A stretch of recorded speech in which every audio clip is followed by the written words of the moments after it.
ठराविक वर्गातले ठराविक घरांमधलेच पोरं मेडिकल इंजिनिअरिंगला जायचे. एक तर संख्या त्यावेळेस खूप कमी होती. माझं 12वीला बायोलॉजी नव्हतं, मी बायोलॉजीचा विद्यार्थी नाही, पण 12वीच्या बायोलॉजीचे नोट्स मी काढलेले आहेत. ओके. आणि त्या नोट्समुळे आम्ही मेडिकलला जाऊ शकलो असं सांगणारे हजारो विद्यार्थी महाराष्ट्रात. अरे वा. आता माझे मोठे भाऊ हे 10वीत महाराष्ट्रात तिसरे आले. बरं. ते मेरिट मध्ये होते. बरोबर. 12वीला त्यांना चांगले मार्क्स होते, मलाही 10वीला चांगले मार्क्स होते. आणि विशेष म्हणजे गणितात मी 150 पैकी 150 मला. अरे वा. सायन्सला मला 150 पैकी 144 मार्क आहेत. मी ज्या शाळेत होतो माझ्या शाळेमध्ये हे हायेस्ट स्कोर घेणारा मीच या विषयात. पहिला क्रमांक आम्हाला मिळाला होता आमच्या पहिल्याच बॅच मध्ये, मार्च 91च्या 12वीच्या बॅच मध्ये. ज्योतिका जाधव नावाची विद्यार्थिनी. त्या मुलांनी इतकी मेहनत केली की त्या 52 पैकी 51 मुलं गव्हर्नमेंट मेडिकल इंजिनिअरिंग कॉलेजेसला गेले. आता ही गोष्ट करावी लागत नाही. आता म्हणजे लोक सगळी पुण्याई जी आहे, सगळी जी पुण्याई आहे ती आहे.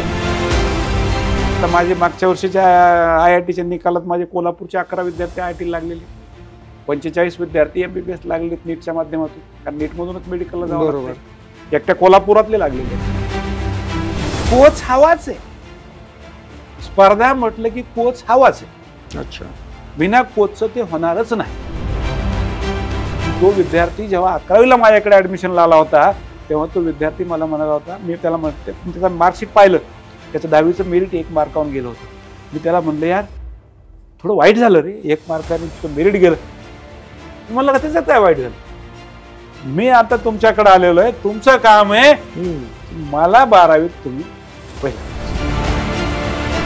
आताच्या नामदार पंकजा मुंडे हे आपल्या चाटी क्लासचे विद्यार्थी, तिच्या 2 बहिणी आपल्या विद्यार्थी. परिश्रमाशिवाय काहीही नाही. शॉर्टकट्स हे तुम्हाला यशोशिखरावर नेऊ शकत नाहीत. नमस्ते, मी योगेश कुटे. लेट्सअप विशेष या कार्यक्रमामध्ये तुम्हा सर्वांचं पुन्हा एकदा स्वागत.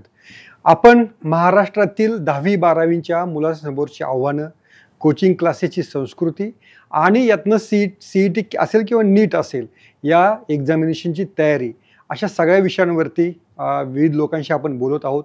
आज माझ्यासोबत आहेत प्राध्यापक गोपीचंद चाटे सर. तर चाटे कोचिंग क्लासेस हे जे नाव आहे हे महाराष्ट्रामध्ये माहीत नाही असा विद्यार्थी सापडायचा नाही. महाराष्ट्रामध्ये क्लासेसची साखळी तयार करण्याचं पहिलं काम जर कोणी केलं असेल तर ते मला वाटतं चाटे सरांनी केलेलं आहे. त्यांचा हा जो प्रवास आहे हा प्रवास देखील थक्क करणारा आहे. त्यांच्या क्लासेसमध्ये येणाऱ्या प्रत्येक विद्यार्थ्याला काही ना काहीतरी देऊन जाणारा त्यांच्या क्लासची संस्कृती आहे.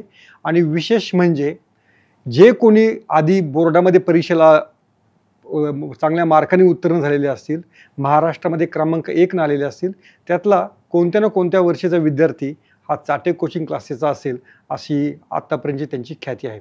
तर या सगळ्या बदलांवरती, त्यांच्या प्रवासावरती आपण त्यांच्याशी बोलणार आहोत. चाटे सर, तुमचं लेट्सअपमध्ये खूप खूप स्वागत. नमस्कार. मला पहिला खरं प्रश्न आहे की तुम्ही इंजिनियर आहात आणि इंजिनियर असूनही कुठेतरी आपला छोटासा चांगला व्यवसाय कारखाना सुरू करण्याऐवजी हे क्लासेसकडे वळावं असं तुम्हाला का वाटलं? इंजिनियर माझे मोठे भाऊ आहेत. बरं. मी आर्किटेक्ट आहे. बरं. आणि आम्ही दोघंही शिकत असताना या कोचिंगच्या व्यवसायामध्ये आहोत.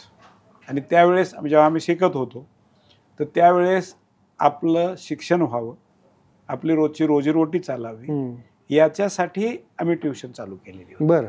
तर पहिलं याचं जे स्वरूप आहे हे होम ट्युशन मधलं होतं. बरं. मग ते क्लास ट्युशन मध्ये आलं. आणि त्याच्यानंतर म्हणजे जेव्हा माझ्या बंधूंचं इंजिनिअरिंग कंप्लीट झालं, बरं, 90ला, तेव्हा आम्ही फुल फ्लेज्ड कोचिंग मध्ये आलो. बरं. पण कोचिंग मध्ये एवढी संधी आहे, क्षमता आहे, तुमचं तेव्हा कसं काय लक्षात आलं? ते मुलांच्या समोर अनेक प्रश्न होते, कारण आम्ही तेव्हा नुकतंच 12वीतून बाहेर आलेलो होतो. आणि ग्रामीण भागातून येणाऱ्या मुलांना काय काय अडचणी असतात, त्यातली एक नंबर 1 अडचण असते की तो 11वीत येतो, त्याला 10वीत चांगले मार्क्स असतात. बरं. 11वीत शिक्षक समोर इंग्लिश मध्ये बोलत असतो, ते समजत नव्हतं. बरं.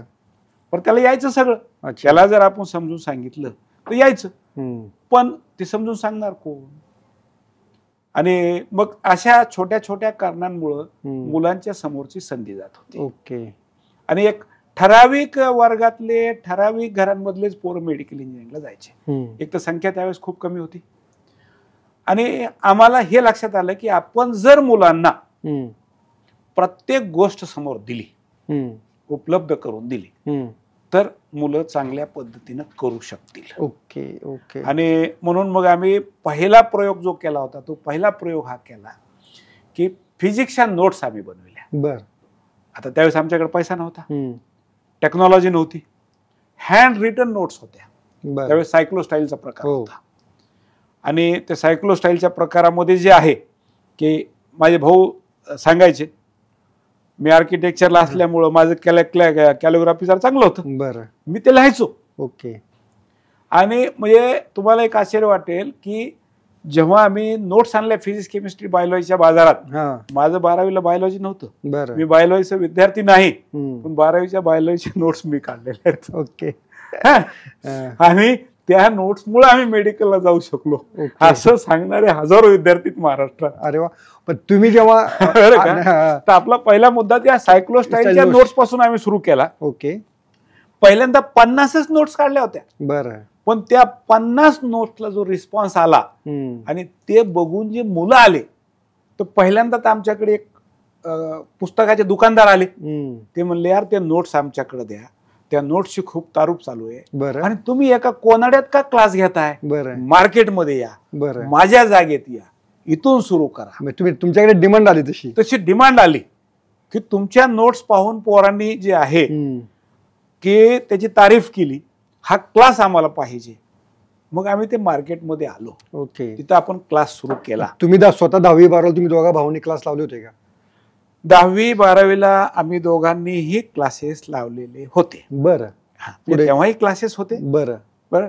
आणि आम्ही ज्यांच्याकडे क्लास लावले होते ते आमचे गुरुजन आहेत, त्यांचाही आम्हाला पुढेही खूप फायदा झालेला आहे. बरं. पुढेही खूप फायदा झालेला आहे. हा, पण आम्ही दोघं भाऊ जे आहे, आता माझे मोठे भाऊ हे 10वीत महाराष्ट्रात तिसरे आलेले आहेत. बरं. ते मेरिट मध्ये होते. बरोबर. 12वीला त्यांना चांगले मार्क्स होते, मलाही 10वीला चांगले मार्क्स होते. आणि विशेष म्हणजे गणितात मी 150 पैकी 150 वाला आहे. अरे वा. सायन्सला मला 150 पैकी 144 मार्क आहेत. मी ज्या शाळेत होतो, माझ्या शाळेमध्ये हे हायेस्ट स्कोर घेणारा मीच या विषयात. ओके. ऍव्हरेज मध्ये मुलं जास्त चांगल्या मार्क्सवाले असतील. बरोबर. या दोन विषयांमध्ये तुम्ही टॉप. पण याच्यामध्ये जे आहे म्हणजे गणिताची मला खूप आवड आहे. बरं. माझ्या बंधूंनाही गणिताची खूप आवड आहे आणि त्यांची आवड माझ्याकडे आलेली आहे. आणि आम्हाला जे आहे, आम्हा दोघांनाही एक गोष्टीचं पहिल्यांदा खूप आकर्षण होतं की आपण ज्या विद्यार्थ्याला शिकवतो तो पास नाही, 100 पैकी 100 झाला पाहिजे. ओके. म्हणजे आम्ही आमच्या क्लासला जे स्लोगन दिलेलं आहे, by rankers for rankers. Okay. म्हणजे हे 35% वाल्याचं गणित नाही, हे 100% वाल्याचं. ओके. तुमचा कोणता विद्यार्थी 10वीला राज्यात पहिला आला होता? किती साली आला होता? आमचा 10वीला पहिला येणारा विद्यार्थी जो आहे तो 2000 मध्ये मनीषा चाटे नावाची मुलगी ही राज्यात पहिली आलेली होती. त्याच्या आदल्या वर्षी म्हणजे 98 मध्ये विशाखा गुप्ता ही मुलगी 10वी मध्ये महाराष्ट्रात पहिली आलेली होती. ती जी आहे नागपूरची विद्यार्थी होती, म्हणजे मेरिट मध्ये होते. तुम्ही डायरेक्ट पहिला विचारला म्हणून तुम्हाला 2000 सालची गोष्ट. हा, पहिला क्रमांक आम्हाला मिळाला होता आमच्या पहिल्याच बॅच मध्ये. मार्च 91च्या 12वीच्या बॅच मध्ये ज्योतिका जाधव नावाची विद्यार्थिनी सर्वसाधारण गटातून, सर्वसाधारण गट म्हणजे फिजिक्स, केमिस्ट्री, बायोलॉजी, मॅथमॅटिक्स हे विषय असणार आहे. अच्छा. त्यावेळेस वोकेशनल होतं, इलेक्ट्रॉनिक्स, कॉम्प्युटर सायन्स ते पोरं जास्त पुढे असायचे. पण जनरल ग्रुप घेऊन महाराष्ट्रात मुलींमधून सर्वप्रथम येणारी ही ज्योतिका जाधव, ही आमची पहिल्या बॅचची विद्यार्थिनी आहे. ओके. ही बॅच तुमची कुठे होती? छत्रपती संभाजीनगर. छत्रपती संभाजीनगर मध्ये ही बॅच होती आणि एकाच खोलीत आमची बॅच होती. बरं. म्हणजे आम्ही जेव्हा क्लास सुरू केला, पहिले 3 वर्ष आमचा जो क्लास आहे हा साधारण मुलांसाठी चलत होता. जो येईल तो येईल, तो येईल, ज्याला हे करायचे. पण आम्ही दोघा भावांनी बसून ठरवलं की अरे यानं काहीच होणार नाही, आपलंही काही होणार नाही, विद्यार्थ्यांचंही काही होणार नाही. मग आम्ही एक पॅटर्न ठरवला की मुलांच्याकडून मेहनत कशी करून घ्यायची आणि एक शेड्युलिंग काय की 12वीत जाणारा मुलगा ज्या दिवशी 12वीत जातो त्या दिवशी त्याची सुरुवात होते. बरं. त्यांना उन्हाळ्याची सुट्टी एन्जॉय केलेली असते, 11वी मध्ये रेस्ट इयर केलेलं असतं. आम्ही 12वीत आलेला विद्यार्थी 12वीत येतो तेव्हा त्याचा सिलेबस संपलेला बरं. आणि त्याची परीक्षा सुरू. म्हणजे ऑगस्ट मध्ये आम्ही सांगू शकत होतो की या मुलाला 12वीला किती मार्क्स येतील. ओके. त्याची परीक्षा मार्च मध्ये असायची आणि तो जर 90 पर्यंत आला तर याला 100 साठी जाण्यासाठी किती मेहनत करणं गरजेची आहे. एका मुलांकडून 5-5 पेपर सोडवून घ्यायचे. 5-5 पेपर सोडवून घेणे म्हणजे कमीत कमी 5 महिने लागतात. कारण त्याच्यामध्ये सगळे विषय आले ना, बरोबर. त्याच्यात अभ्यास आला, मुलांचं करेक्शन आलं. आणि त्यावेळेस जेव्हा आम्ही पहिल्या बॅचला सुरुवात केली तर पहिल्या बॅचला सुरुवात केल्यानंतर तिथं आम्हाला खूप शिकायला मिळालं. म्हणजे आम्ही तेव्हा शिक्षक नव्हतो, आम्ही विद्यार्थी होतो. अच्छा. विद्यार्थी होतो म्हणजे एखादा टॉपिक शिकवायला आम्हाला 10 पिरियड लागले तर सगळे शिकवायला किती वेळ लागेल, ह्या ठरलेल्या ठिकाणी संपेल की नाही संपेल, मुलांच्याकडून प्रॅक्टिस कशी घेता येईल. म्हणजे तुम्हाला सांगतो, माझ्या बंधूंची इंजिनिअरिंगची परीक्षा आणि मुलांची परीक्षा जवळ आली. बरं. सिलेबस संपत नव्हता. आम्ही 3 दिवस रात्री 8 वाजता क्लास सुरू करून सकाळी 7 वाजोस्तर चालविला. अरे बापरे. 52 विद्यार्थी होते. त्या 52 मध्ये 30 विद्यार्थिनी होत्या, एक सुद्धा ऍब्सेंट राहिली नाही. अच्छा. सगळेच्या सगळे आले. 3 दिवसात उरलेला सगळा सिलेबस संपला पूर्ण जो आहे व्यवस्थित, धावपळ नाही. त्यांनी आमची अडचण समजून घेतली, आम्ही त्यांचं हित समजून घेतलं.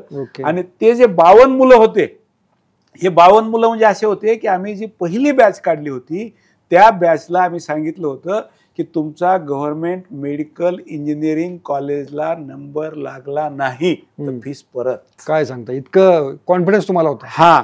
तर त्या 52 पोरांपैकी म्हणजे त्यांनी, त्या विद्यार्थ्यांच्या मेहनतीला सॅल्यूट आहे. त्या विद्यार्थ्यांनी इतकी मेहनत केली.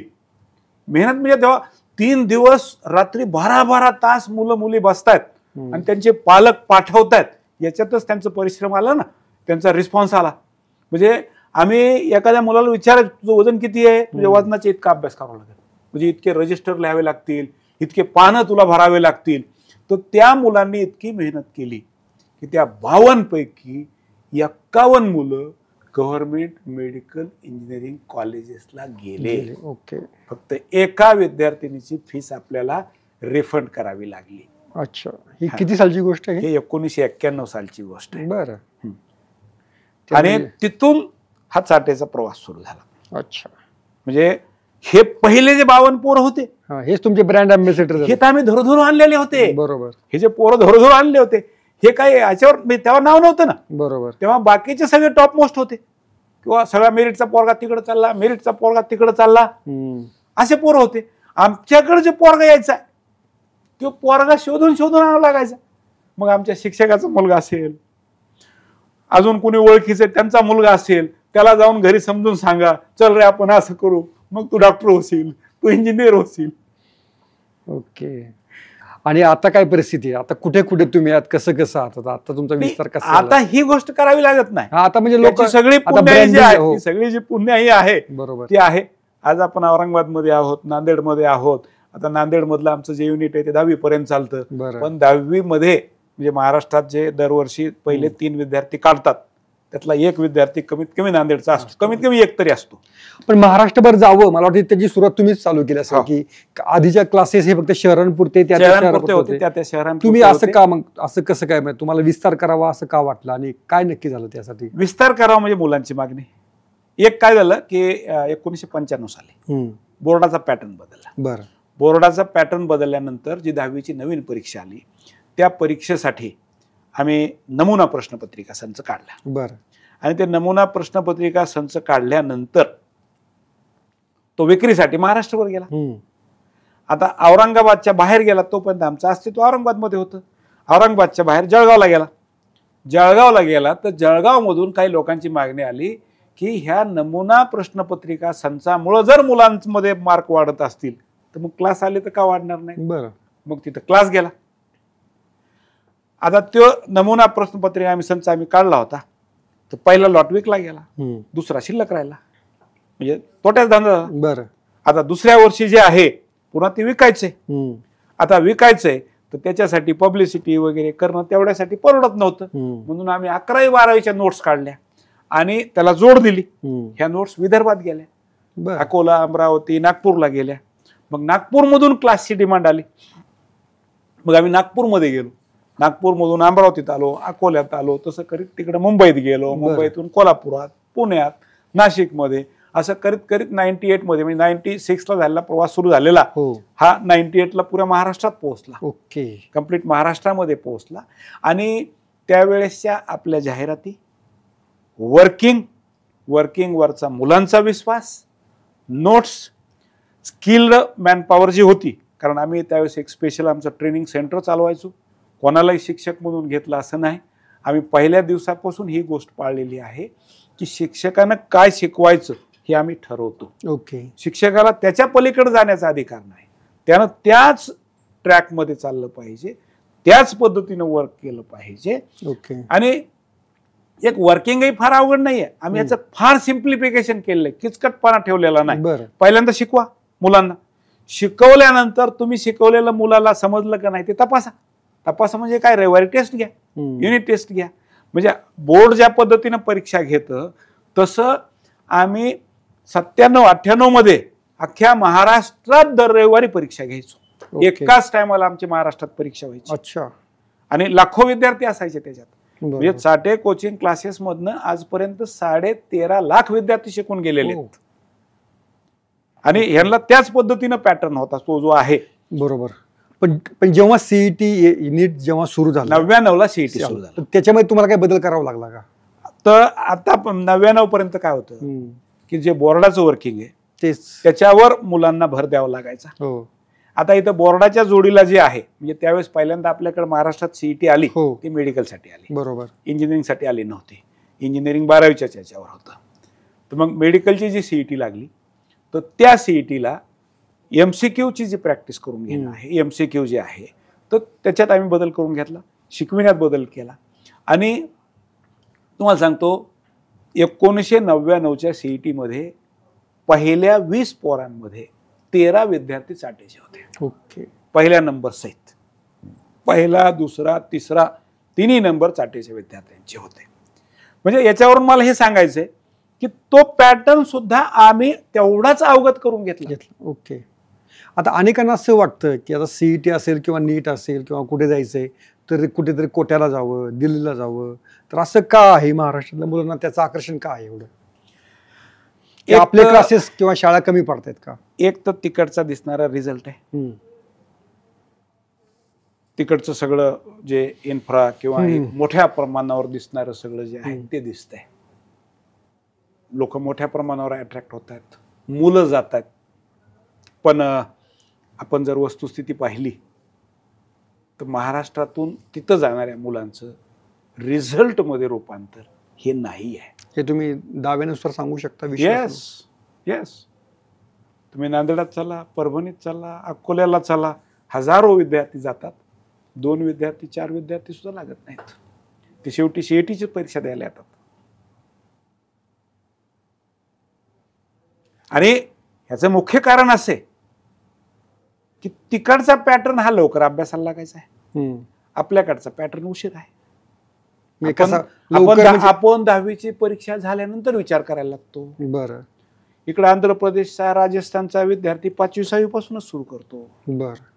त्यांच्याकडे फाउंडेशन आज नाही ना, 20 वर्षापूर्वी चाललेलं आहे. ओके. आपण आता फाउंडेशन करतोय.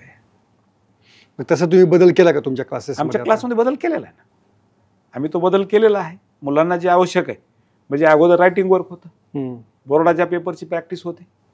आज तुम्हाला स्पर्धा परीक्षांमध्ये जे MCQs आहेत, मल्टिपल चॉईस क्वेश्चन्स, त्याची प्रॅक्टिस आहे, त्याच्या पद्धतीनं शिकवणं आहे. आणि तो बदल चाटेनं करून घेतलेला. अच्छा. पण तुम्ही आज महाराष्ट्र विद्यार्थ्यांना सांगू शकाल का, नाही महाराष्ट्रातले क्लासेस सक्षम आहेत नीटसाठी, सीईटीसाठी, याचा विश्वास तुम्हाला आहे का?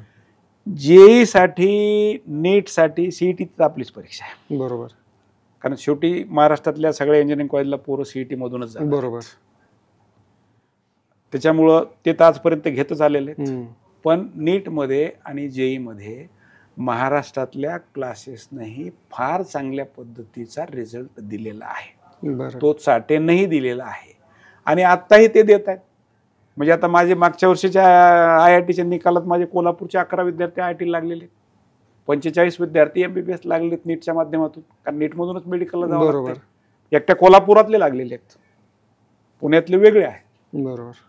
ओके. आता हे नीट आणि जेव्हा CETची तयारी असते त्यासाठी क्लासेसचा उपयोग होतो, तर पालकांची आणि विद्यार्थ्यांच्या मानसिकतेमध्ये काय बदल व्हावा की ज्याच्यामुळे यासाठीचा ताणही कमी होऊ शकेल, तयारी लवकर होऊ शकेल आणि रिझल्टही चांगले येऊ शकेल? या 3 गोष्टींसाठी पालक आणि विद्यार्थ्यांसाठीचे तुमच्या टिप्स काय आहेत? एक तर पालकांनी मुलांवरचं बर्डन कमी करावं, बरं. नंबर 1. नंबर 2, आपल्या विद्यार्थ्याला कोणत्या ठिकाणी योग्य मार्गदर्शन मिळेल आणि कोणत्या ठिकाणी तो जास्तीत जास्त वेळ हा अभ्यासासाठी देऊ शकेल, बरं. या 2 गोष्टी पालकांनी पाहिल्या पाहिजेत.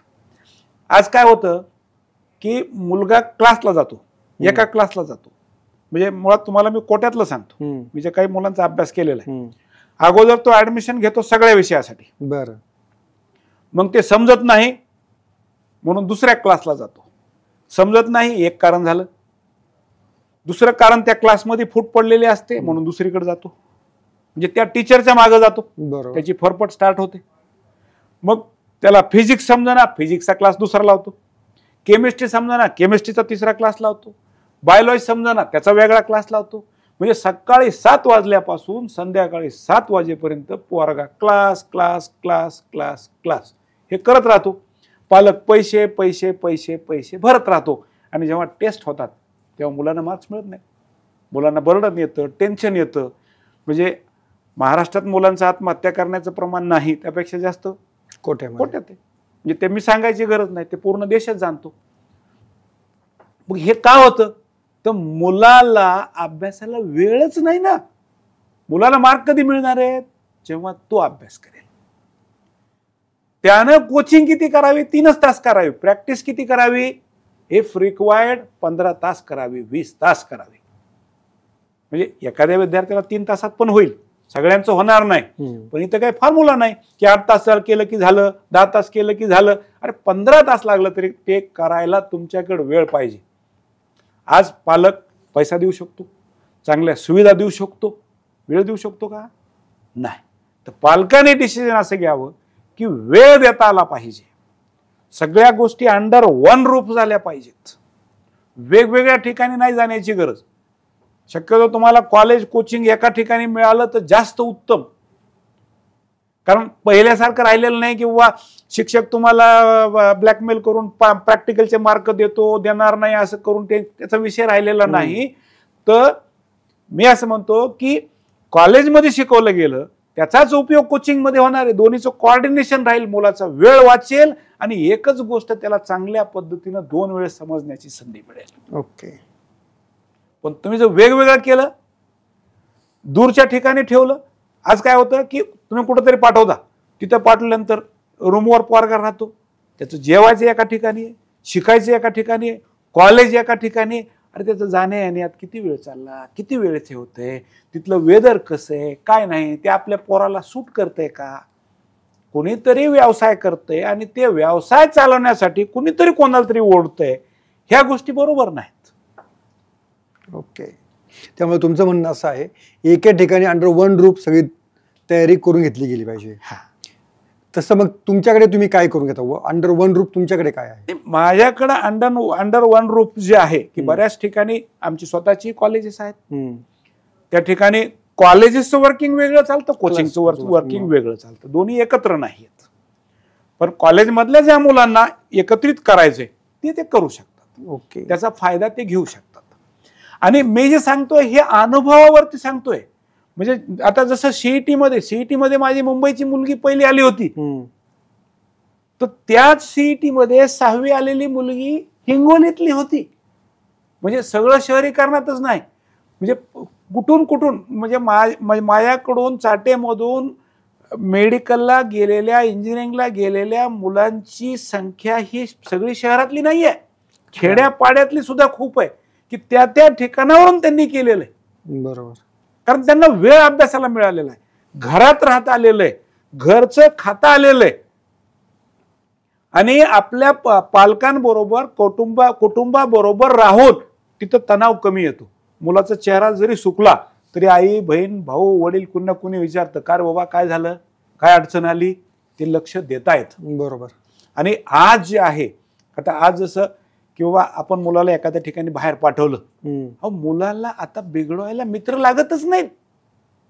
तुम्ही बिना मोबाईलचं मुलाला ठेवू शकत नाहीत. खरी गोष्ट आहे.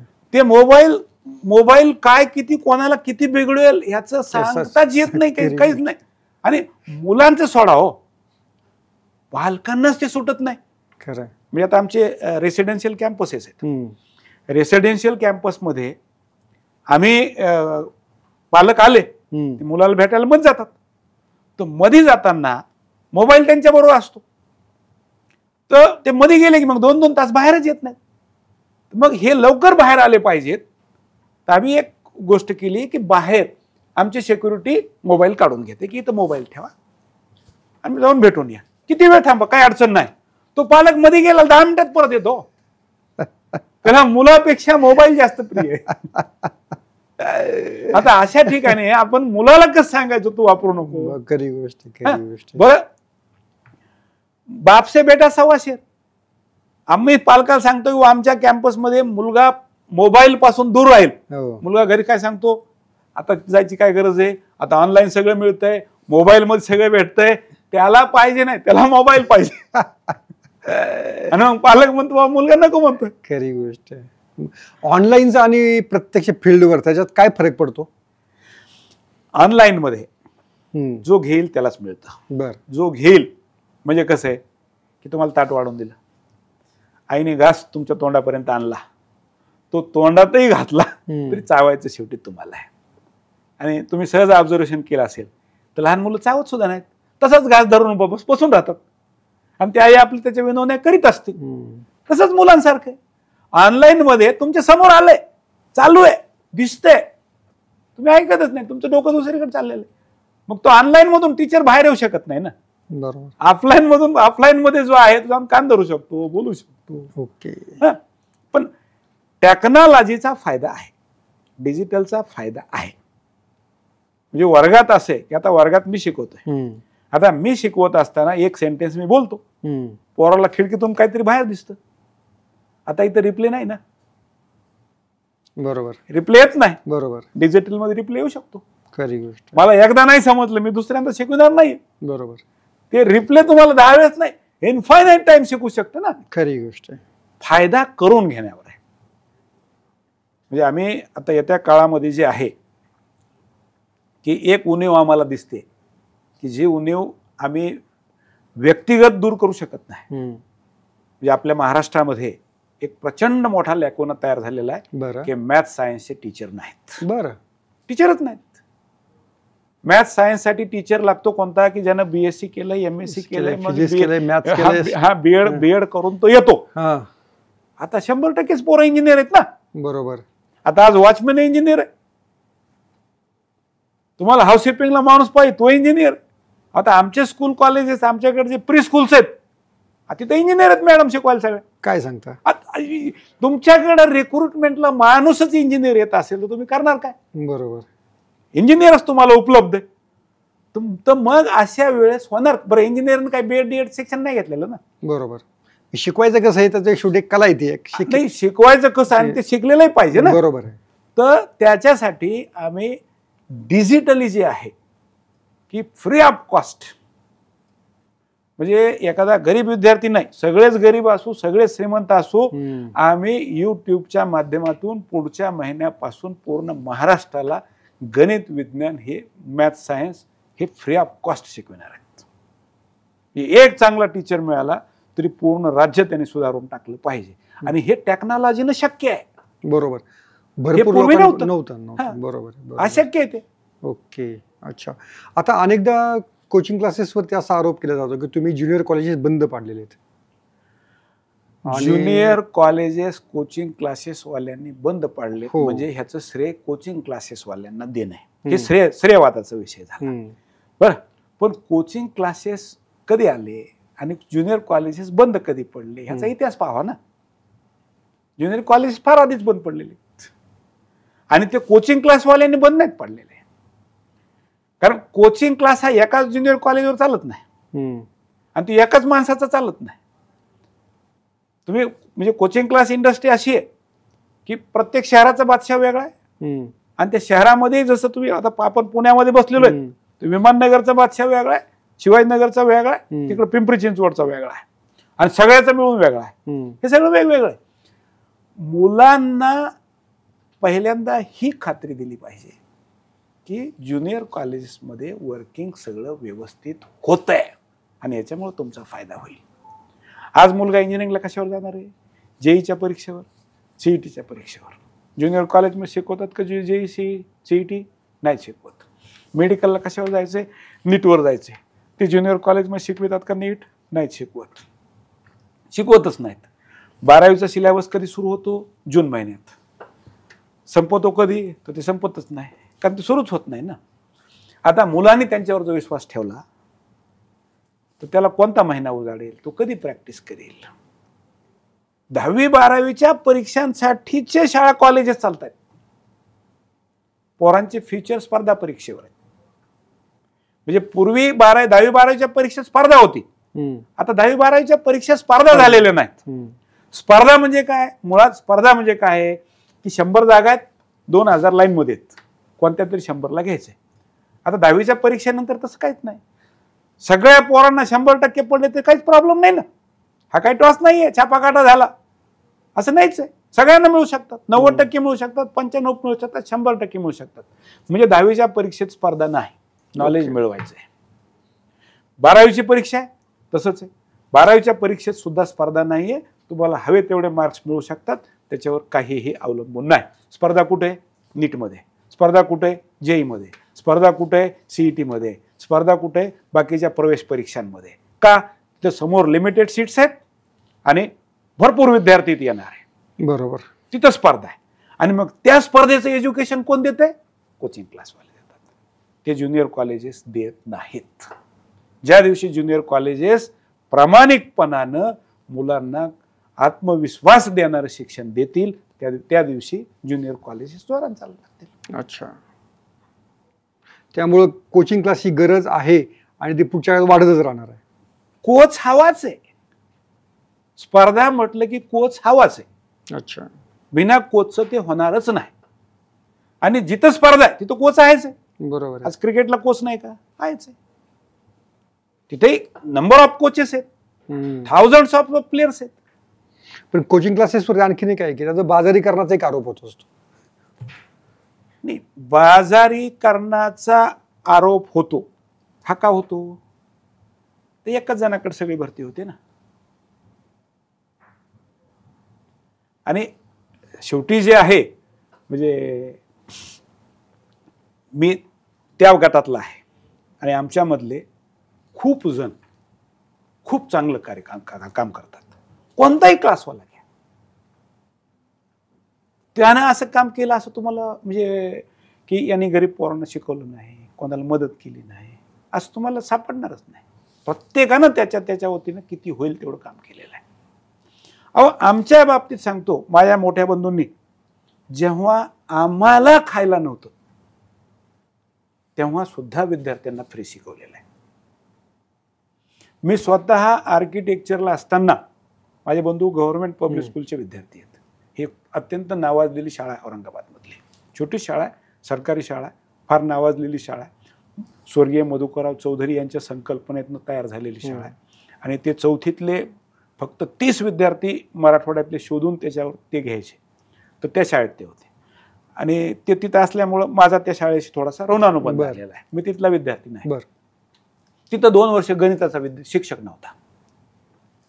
जेव्हा मी शिकवायला सुरू केलं, मी विद्यार्थी होतो कॉलेजला, मला क्लासही घ्यावा लागायचा, कॉलेजलाही जावं लागायचं. आणि ते पोरं इतके हुशार होते, त्यांना शिक्षक नव्हता, गव्हर्नमेंट शाळेत शिक्षक नव्हता. मी 2 वर्ष त्या शाळेत पहाटे 4 वाजल्यापासून सकाळी 6 वाजेपर्यंत गणित शिकविला बिना पैशाचं. म्हणजे एकही रुपया त्याच्या बाबतीत घेतलेला नाही. आणि फक्त शिकवलं नाही, मॅक्झिमम विद्यार्थ्यांना 150 पैकी 150 मार्क आहेत त्या बॅचचे. ते विद्यार्थी जे आहे, आता आज ते विद्यार्थी नाही, मोठे मोठे म्हणजे व्यक्ती झालेले आहेत, त्याच्यातले काही जण डॉक्टर्स आहेत, इंजिनियर्स आहेत, मोठ्या मोठ्या पदावर गेलेले आहेत, पण त्या गोष्टीला ते रिअलाइज करतात की सर तुम्ही आले म्हणून हे झालं. आता आपण ह्या गोष्टी नाही सांगू शकत ना. आता माझा रेसिडेन्शियल कॅम्पस आहे औरंगाबादमध्ये, छत्रपती संभाजीनगरमध्ये जो कॅम्पस आहे. मी माझ्या आईच्या नावानं दरवर्षी 30 मुलांपर्यंत 11वी 12वी साठी मुलं मी दत्तक घेतो.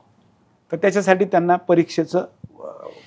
परीक्षेच्या माध्यमातून यावं लागतं, कारण ते वॉक-इन नाहीये, त्या मुलामध्ये ते गट्स असले पाहिजेत. आता कोविडच्या आधीच्या बॅचमध्ये मला म्हणजे मी शक्यतो ही गोष्ट कधी सांगत नाही.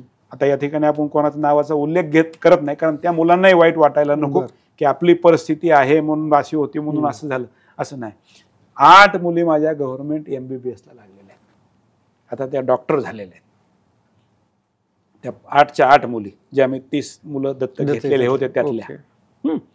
तर ही जी गोष्ट आहे, तर ही गोष्ट आपल्याला ओपनली नाही सांगता येत. बरोबर. आणि हे मीच नाही, हे खूप क्लासेसवाल्यांनी केलेलं आहे. खूप जण करतात, ज्यांच्यापर्यंत मुलं पोहोचतात त्यांना ती मदत मिळते. ओके. आणखीन एक यातला मुद्दा आहे की जो महाराष्ट्रापुरता किंवा पुणे असेल, संभाजीनगर असेल, मोठ्या शहरांपुरता आहे की त्या ठिकाणी महाराष्ट्राबाहेरचे क्लासेस भरपूर येऊ लागलेले आहेत. तर याचं कारण काय आहे की महाराष्ट्रातले क्लासेस कुठे कमी पडत आहेत की त्यांचं काहीतरी तुमच्यापेक्षा काहीतरी वेगळं आहे म्हणून त्यांच्याकडे आकर्षण जास्त आहे? मुळात एक आहे, 2 मुद्दे आहेत याच्यामध्ये. एक आहे की इंजिनिअरिंगसाठी लागू झालेली JEE परीक्षा, 1 नेशन 1 एक्झाम या पॅटर्ननुसार लागू झालेली परीक्षा, आणि याच्यामध्ये आधी सगळे बाहेरचेच क्लासेस जास्त वर्क करायचे. महाराष्ट्र असा एक प्रदेश आहे की महाराष्ट्रामधले मुलं हे शक्यतो महाराष्ट्राच्या बाहेर शिक्षणासाठी जात नाहीत. आणि त्यातली त्यात पुणे शहर म्हटलं तर पुणे शहरामधला विद्यार्थी पुणे शहराच्या नाही गल्लीच्या बाहेरच जात नाही. बरोबर. त्यांना इथलंच अट्रॅक्शन खूप प्रचंड आहे. म्हणजे पुण्यासारख्या शहराचं तर पूर्ण जगाला अट्रॅक्शन आहे. बरोबर. शिक्षणाच्या बाबतीत म्हणाल तर इथून जात नाहीत, आणि त्याच्यामुळं बाहेरच्या परीक्षांमध्ये इथले क्लासेसवाले फार काही इंटरेस्टेड नव्हते. ओके. पण जेव्हा 1 नेशन 1 एक्झाम मध्ये आलं, तो एक आमच्यासाठीचा सेटबॅक ठरला, एक पहिली गोष्ट. आणि नंबर 2 कोविडमध्ये सगळं एज्युकेशन 2 वर्ष शिफ्ट झालं होतं ऑनलाईन. आणि हे ऑनलाईन मध्ये शिफ्ट झाल्यानंतर विद्यार्थी जे टिकले, आता आमच्याकडे जे विद्यार्थी होते ते आम्ही मोबाईल मधून ऑनलाईन चालवून टिकवले जे होते. पण जे बाकीचे क्लासेसवाल्या, ज्या कंपन्या ऑनलाईन मध्ये फुल फ्लेज्ड पूर्ण ताकदीनं त्यावेळेस उतरलेल्या होत्या, अगोदरच उतरलेल्या होत्या, त्यांच्यासाठी ती सुगी आली आणि सगळे मुलं त्या पद्धतीला जोडले गेले. आणि महाराष्ट्रातल्या क्लासेसवाल्यांचा नेक्स्ट जनरेशनशी असलेला संपर्क तुटला. हा संपर्क सगळा बाहेरच्या क्लासेसवाल्यांशी गेला आणि मेजर हे सगळे ऑनलाईन मध्ये होते. आणि जसं कोविड संपलं, आता मार्केट आहे, त्यांनी मोठमोठ्या इन्व्हेस्टमेंट घेतलेल्या आहेत, त्यांच्या इन्व्हेस्टर्सला पैसा वापस पाहिजे. मग त्याच्यासाठी ऑनलाईनची संख्या प्रचंड कमी झाली, मग ऑफलाईन मध्ये चला. आणि मग ते सगळे क्लासेसवाले जे आहे हे ऑफलाईन भर देशभर पोहोचलेले आहेत. आणि हे पोहोचताना त्यांच्याकडं संपत्ती प्रचंड आहे, जाहिराती प्रचंड आहेत, रिझल्टचे आकडे ते प्रचंड दाखवतात. बरं, त्या रिझल्टचंही असे की त्याच्यावर कुणी काही बोलत नाही, पण तुम्ही ऑब्झर्व करा की एक पहिला आलेला विद्यार्थी असतो, मी तुम्हाला मोजून कुठल्याही जाहिराती दाखवेल, कोणत्याही वर्षाचा काढा, तो कमीत कमी 5 क्लासेसमध्ये दिसतो. बरं, एक कोट्याचा असतो, दुसरा दिल्लीचा असतो, मग दोन्ही ठिकाणी पोरगा कसा गेलेला असतो हा एक प्रश्नच असतो ना. पण याच्यावर कोणी बोलत नाही. पण हे जे आकडे आहेत, हे आकडे आपल्या पालकांना, मुलांना जे आहे हे बोलवतात. आता त्याच्यात त्यांचं वर्क शेवटी काय आहे की परीक्षेला वर्क सगळेच जण सारखंच करणार आहेत. पण यापासून महाराष्ट्रातले क्लासेस किंवा चाटेंसारखे त्याच्यामध्ये त्यांनी काही सुधारणा केली की नाही? नाही, आम्ही सुधारणा केलेली आहे आणि बाकीच्यांनी बऱ्याच जणांनी सुधारणा केलेली नाही असं कसं म्हणता येईल. म्हणजे आज नांदेडमध्ये जे एज्युकेशन हब तयार झालेलं आहे हे सगळं मराठी माणसांचं, म्हणजे हे काही बाहेरच्या क्लासेसचं नाही. लातूर, नांदेड, संभाजीनगर हा काय नवीन आता एक असा त्रिकोण तयार होतो आहे का शिक्षणाबाबतचा? जरा थोडासा नाही, पर्टिक्युलरली मेडिकल एज्युकेशन साठी जे आहे की नांदेड महाराष्ट्राचं नाही पूर्ण भारताचं हब तयार. कशामुळे? तिथं करून घेतली जाणारी मेहनत आणि लागणारा कमी खर्च. छोटं शहर आहे त्याच्यामुळं विद्यार्थ्यांना जे आहे जी फॅकल्टी आहे समजा पुण्यासारख्या शहरामध्ये फॅकल्टी चांगली मिळू शकते, नांदेडमध्ये ती सोय आहे का? आपल्या माहितीसाठी सांगतो, भारतामध्ये हायएस्ट पेड फॅकल्टी नांदेडमध्ये आहे. बरं, पुन्हा एकदा वाक्य विचारा, ते लोकांचा विश्वास नाही बसणार. भारतामध्ये हायएस्ट सॅलरी जी आहे ती नांदेडमध्ये आहे. कशा म्हणजे इतका तिथे ओढ आहे आणि हे पण आहे तिथे काय गरज पण आहे तशी आणि डिमांड पण तशी आहे. तिथलं इकॉनॉमिक्स आहे ते. ओके, म्हणजे वर्षाचं 1 करोडचं पॅकेज असणार आहे. शिक्षक तिथे आहेत. तिथं आहे.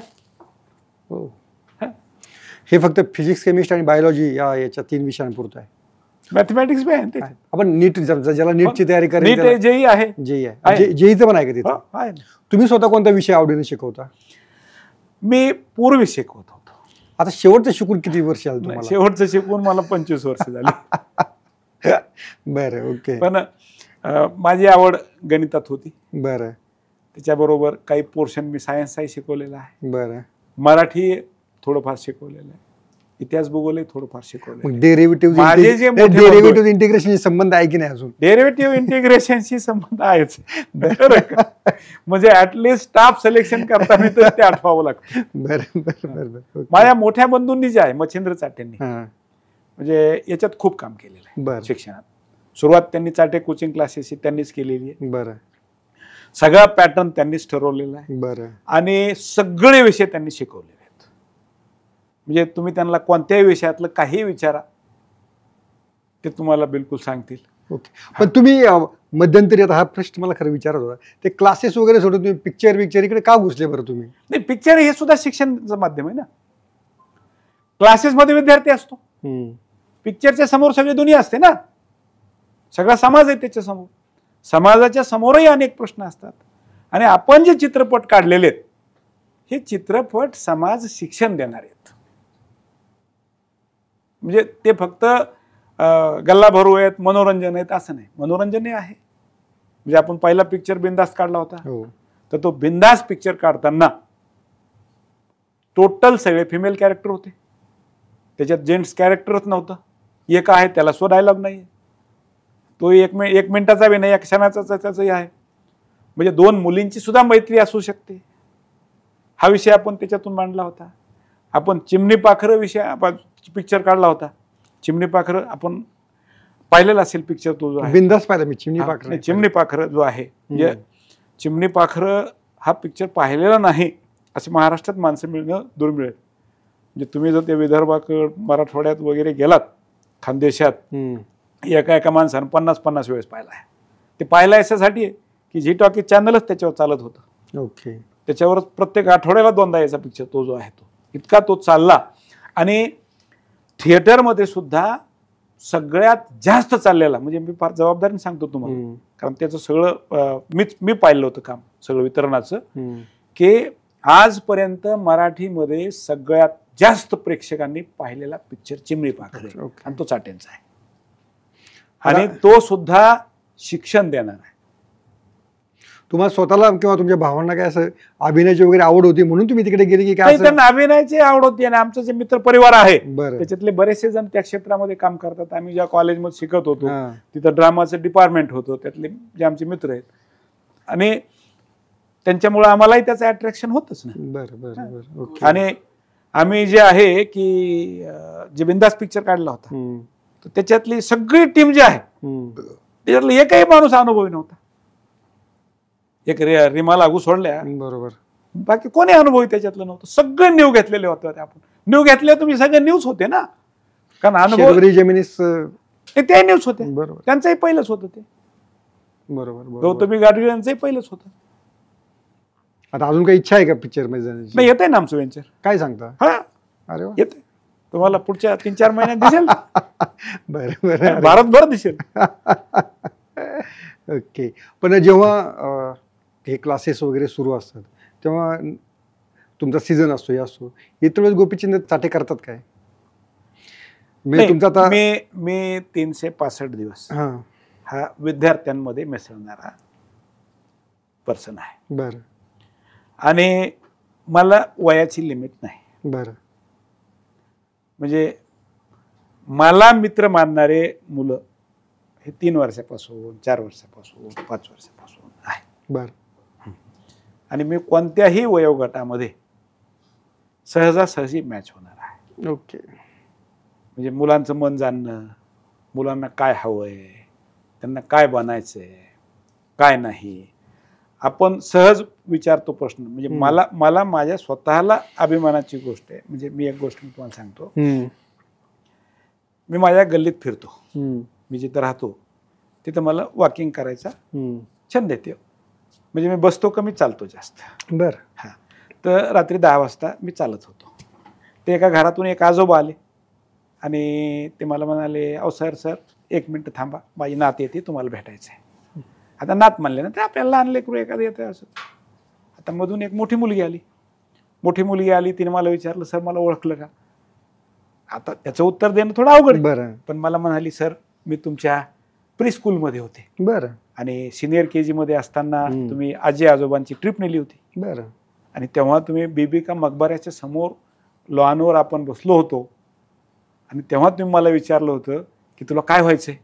मी तुम्हाला सांगितलं होतं की डॉक्टर व्हायचंय. आणि आज मी डॉक्टर झाले, मला MBBS ची डिग्री मिळाली. अरे वा.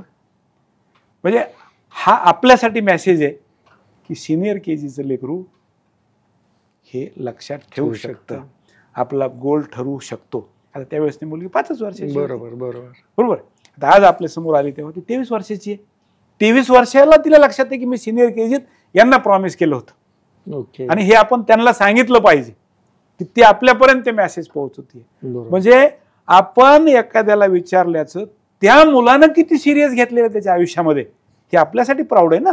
बरोबर, खरी गोष्ट आहे. आणि हे एक उदाहरण नाहीये माझ्यासाठी, हे असे हजारो विद्यार्थ्यांची स्टोरी आहे. म्हणजे मी तुम्हाला सांगितलं की 91च्या बॅचमध्ये एक ज्योतिका जाधव विद्यार्थिनी मुलींमध्ये पहिली आली. मग 92ला काय झालं? 92चाही दुसरा आपला होता. 93च्या परीक्षेत काय झालं? 93च्या परीक्षेमध्ये सुद्धा व्होकेशनल कोर्स मधला पोरगा पहिला होता. जो पहिला संदीप वाकचौरे, तो चाटेचा विद्यार्थी होता. तो विद्यार्थी जेव्हा 11वीला माझ्याकडे ऍडमिशनला आला होता तेव्हा तो विद्यार्थी मला म्हणाला होता, मी त्याला म्हणते, त्याचं मार्कशीट पाहिलं, त्याचं 10वीचं मेरिट 1 मार्कावरून गेलं होतं. मी त्याला म्हणलं, यार थोडं वाईट झालं रे, 1 मार्काने तुझं मेरिट गेलं. तुम्ही म्हणलं का त्याच्यात काय वाईट झालं?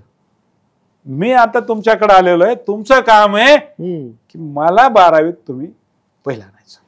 मेहनत करायला मी तयार आहे. तो विद्यार्थी आला 12वीत पहिला, त्याने मेहनत केली. म्हणजे तो ठरवून येतोय की बाबा या माणसाच्या हवाली मला करायचंय, हे सांगाल ते मी करणार, मी जाणार. तर हा जो प्रकार आहे ना, म्हणजे मुलांचा आपल्यावर असणारा विश्वास. ओके. म्हणजे आज जसं रेसिडेन्शियल मध्ये, आता माझ्याकडे एक 5वी मध्ये मुलगी आली, 5वीची मुलगी आहे, ती माझ्यासमोर आली, सर शेक हँड करा. मी म्हणलं शेक हँड का बेटा? मला ह्याच हाताने तुमच्याकडून पारितोषिक घ्यायचंय. अरे वा. म्हणजे त्या मुलीचा कॉन्फिडन्स हा आपल्याला किती गर्व देतोय ना, प्राऊड फिलिंग देतोय की यार मुलांमध्ये आपली ही इमेज आहे. ओके, खरी गोष्ट आहे. अशी मध्यंतरी चर्चा होती आणि त्याच्यामध्ये खरं का खोटं सातवी मला सांगा की चाटे बंधूंना म्हणे राजकारणामध्ये यायचंय? नाही, राजकारणामध्ये येण्याच्या खूप संध्या येऊन गेलेल्या आहेत. बर. आणि ते आज नाही, ते 1995 पासून आहेत. बर. पण व्यक्तिगत आम्हाला शिक्षणामध्ये जास्त इंटरेस्ट आहे, मुलांच्या हितामध्ये जास्त इंटरेस्ट आहे. तशा ऑफर येऊन गेलेल्या होत्या. ऑफर येऊन गेलेल्या होत्या म्हणण्यापेक्षा आपले जे आहे, म्हणजे चाटे बंधूंचे हिंदू हृदय सम्राट स्वर्गीय बाळासाहेब ठाकरेंशी फार चांगले संबंध होते. जे ती संधी आम्हाला मिळालेली, म्हणजे कोणापेक्षाही आम्ही फार लवकर त्यांच्यापर्यंत पोहोचू शकत होतो. ते अधिकारवाणीने आम्हाला बोलवून घेत होते. स्वर्गीय गोपीनाथ मुंडे यांचा आमच्यावरती 93 पासून विश्वास आहे. जेव्हा ते विरोधी पक्षनेते पहिल्यांदा बनले त्यांच्या आधीपासून आत्ताच्या नामदार पंकजा मुंडे हे आपल्या चाटे क्लासच्या विद्यार्थिनी आहेत. बरं. तिच्या 2 बहिणी आपल्या विद्यार्थिनी आहेत. कुठे? संभाजीनगरलाच. पंकजा संभाजीनगरला होती, 2 बहिणी मुंबईत होत्या, त्या ज्या आहेत त्या. बरं. म्हणजे या दोन्ही घरांशी आपला संबंध चांगला होता. आणि त्याच्यानंतर यथायोग्य जे आहे की महाराष्ट्रामध्ये चाटेमध्ये शिकलेले जे मुलं आहेत ते हे सगळे सामान्यच घरातले होते असे नाही, बरेचसे राजकीय घराण्यामधले सुद्धा होते. स्वर्गीय R.R. पाटलांचे 3 मुलं आपल्याकडे शिकलेले आहेत, ते जे आहेत. हसन मुश्रीफ साहेबांचे सगळे मुलं आपल्याकडे शिकलेले आहेत. तर असे वेगवेगळ्या फॅमिलीजमधून जे आहेत की आपल्याकडं मुलं शिकलेले, त्यांच्याशी आपला संबंध आलेला आहे. आणि चाटे क्लासचं त्या काळातलं जे वलय आहे ते हे गावागावातलं वलय आहे. म्हणजे एक तर कोचिंगच्या माध्यमातून, दुसरं आपलं पब्लिकेशन होतं, आपल्या नोट्स आहेत ज्या लाखोच्या संख्येने विकल्या गेलेल्या आहेत, त्या मुलांनी वापरलेल्या आहेत, त्याच्यातनं विद्यार्थी घडलेले आहेत. आणि शेवटी काय आहे की आपण एक क्षेत्र निवडलेलं आहे, 1 लाईफ 1 मिशन. अच्छा. त्याच्याप्रमाणे आपण चालू आहोत. बरोबर. म्हणजे तुम्ही मला काही म्हणले की उद्या तुमच्यासाठी ही ऑफर आहे, तरी ती माझ्यासाठी लालूच होऊ शकत नाही. ओके. तुमचं गोल ठरलं? नाही, मला माहिती आहे माझ्यात काय ते. बरोबर.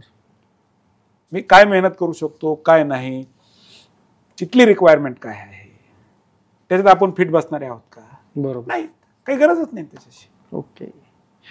आणखी शेवटचा प्रश्न की खरोखरी जेव्हा विद्यार्थी तुमच्याकडे येतो तेव्हा तुम्ही त्याला कोणत्या अशा टिप्स देताय की तो केवळ तुमच्या क्लासमध्ये नाही किंवा CET मध्ये नाही, JEE मध्ये नाही, तर त्याच्या आयुष्यामध्ये देखील तो सफल झाला पाहिजे, यासाठी तुमचा सल्ला काय असतो? चाटे क्लासेसनं पहिल्या दिवसापासून एक मंत्र आणलेला आहे, त्याला जादुई मंत्र म्हणा, परिश्रम. बर. परिश्रमाशिवाय काहीही नाही. शॉर्टकट्स हे तुम्हाला यशोशिखरावर नेऊ शकत नाहीत. फुकटचं मिळालेलं तुम्हाला उभा करू शकत नाही. तुम्ही जोपर्यंत स्वतः करणार नाहीत तोपर्यंत तुम्हाला काहीही मिळणार नाही.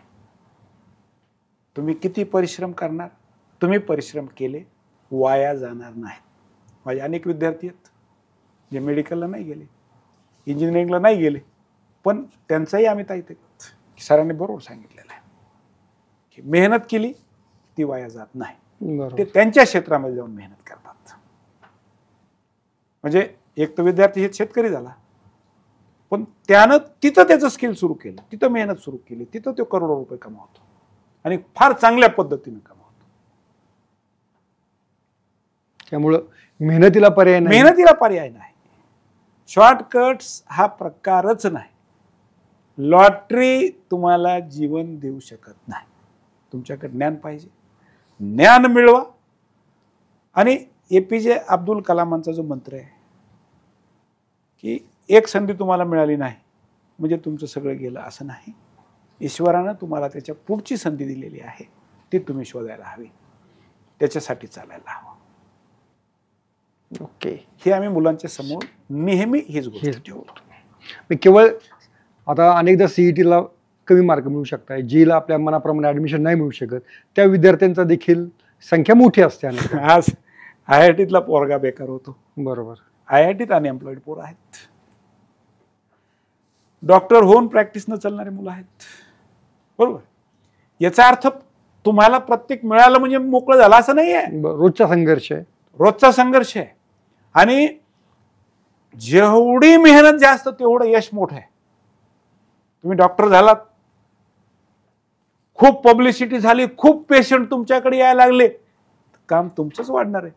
खरी गोष्ट. मग ते काम करायला सुद्धा तुम्ही पुरले पाहिजेत. म्हणजे तिथंही परिश्रम आलंच ना. बरोबर. बिना परिश्रमाचं नाहीच. खरी. म्हणजे मी खूप विद्वान झालो, खूप मोठा डॉक्टर झालो, आता माझ्यासमोर पेशंटच नाही, त्याचा उपयोगच नाही ना. कोणीच जाणणार नाही, कोण मानणार तुम्हाला ना. खरी गोष्ट. कोणीच नाही.